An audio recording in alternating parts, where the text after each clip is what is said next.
Assalamualaikum warahmatullahi wabarakatuh. Saya Megi Indrawati, peserta Diklat Calon Kepala Sekolah tahun 2021 dari SMP Pasundan, Kota Banjar.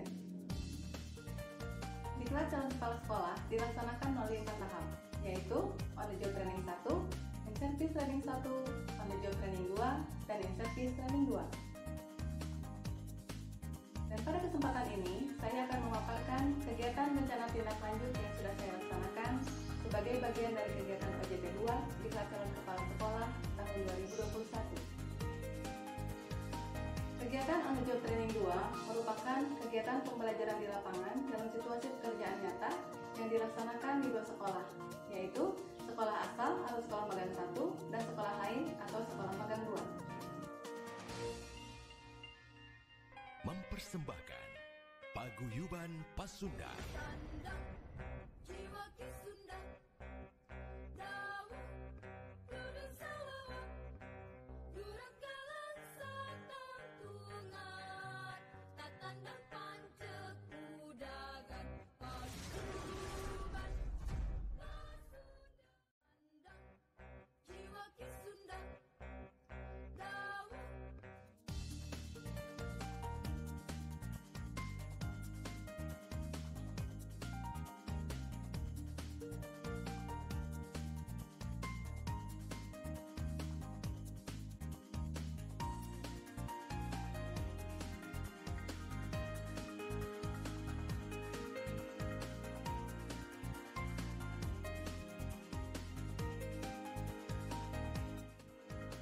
Kegiatan rencana tindak lanjut meliputi 3 kegiatan utama.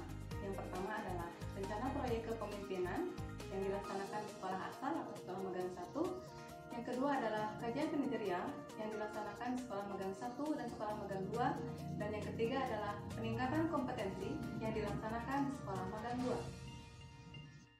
Dengan bimbingan Bapak Asep Edi Junaidi SPMPD, Kepala SMP Pasundan Banjar selaku mentor 1, dan Bapak Lutfi Hikmawan MPD, Kepala SMP IT Uswatun Hasanah selaku mentor 2, akhirnya kegiatan rencana tindak lanjut ini dapat dilaksanakan dengan baik.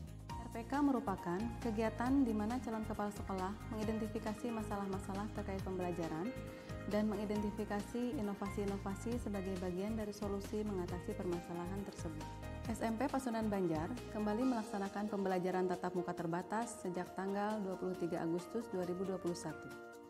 Berdasarkan hasil pengamatan menunjukkan bahwa motivasi belajar siswa menurun setelah sekian lama siswa melakukan pembelajaran dari rumah.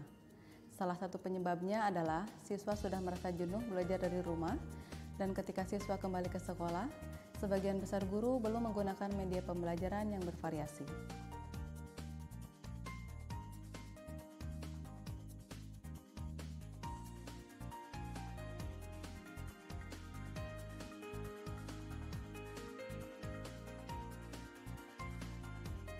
Selanjutnya, saya mensosialisasikannya kepada seluruh warga sekolah, kemudian mempersiapkan segala sesuatu yang berkaitan dengan pelaksanaan IHT.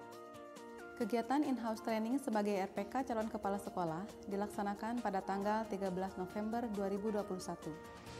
Kegiatan ini dibuka oleh Kepala SMP Pasundan Banjar, yaitu Bapak Asep Edi Junaidi SPMPD, dan narasumber pada kegiatan IHT ini adalah Bapak Raden Friska Mahyudin Syah SPD MPD dari Dinas Pendidikan dan Kebudayaan Kota Banjar. Pada akhir kegiatan, peserta IHT diminta untuk mengisi instrumen MONEF keterlaksanaan IHT. Dan setelah kegiatan IHT dilaksanakan, maka selanjutnya dilakukan kegiatan evaluasi, refleksi, dan tindak lanjut dari kegiatan IHT.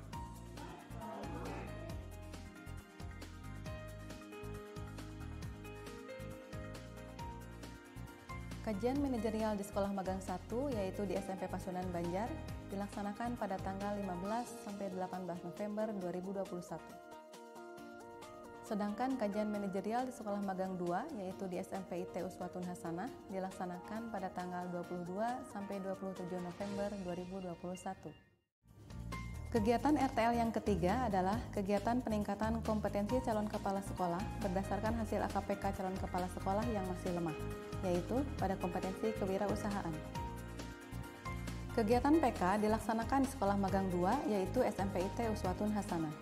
Pada kegiatan ini, saya berkesempatan untuk belajar kepada mentor 2, yaitu Bapak Lutfi Hikmawan MPD, terkait kompetensi kewirausahaan kepala sekolah, khususnya terkait program-program inovasi yang dapat meningkatkan efektivitas sekolah.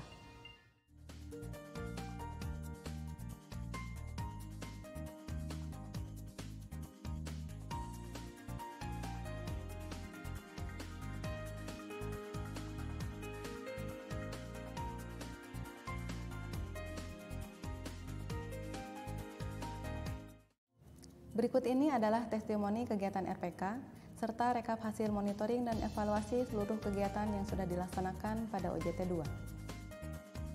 Bismillahirrahmanirrahim. Assalamualaikum warahmatullahi wabarakatuh.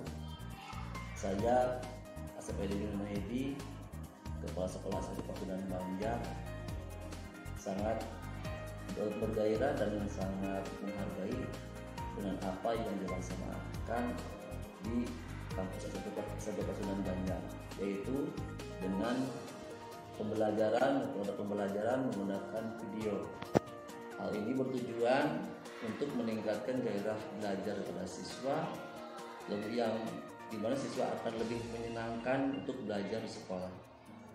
Ini selaras dengan tujuan program dalam rangka peningkatan mutu pendidikan khususnya di SMP Pasundan Banjar. Terima kasih. Assalamualaikum warahmatullahi wabarakatuh. Menurut pendapat saya, penggunaan media video dalam pembelajaran dapat menjadikan suasana belajar lebih menyenangkan. Dengan begitu, siswa menjadi lebih antusias dalam mengikuti proses pembelajaran. Selain itu, siswa terlihat lebih aktif dan bahagia, sehingga mereka lebih mudah memahami materi yang disampaikan. Assalamualaikum warahmatullahi wabarakatuh. Saya Irani Aini dari kelas 7. Setelah saya mengikuti pembelajaran menggunakan media video, saya lebih mudah memahami materi pembelajaran yang disampaikan, dan belajar pun menjadi mudah dan menyenangkan.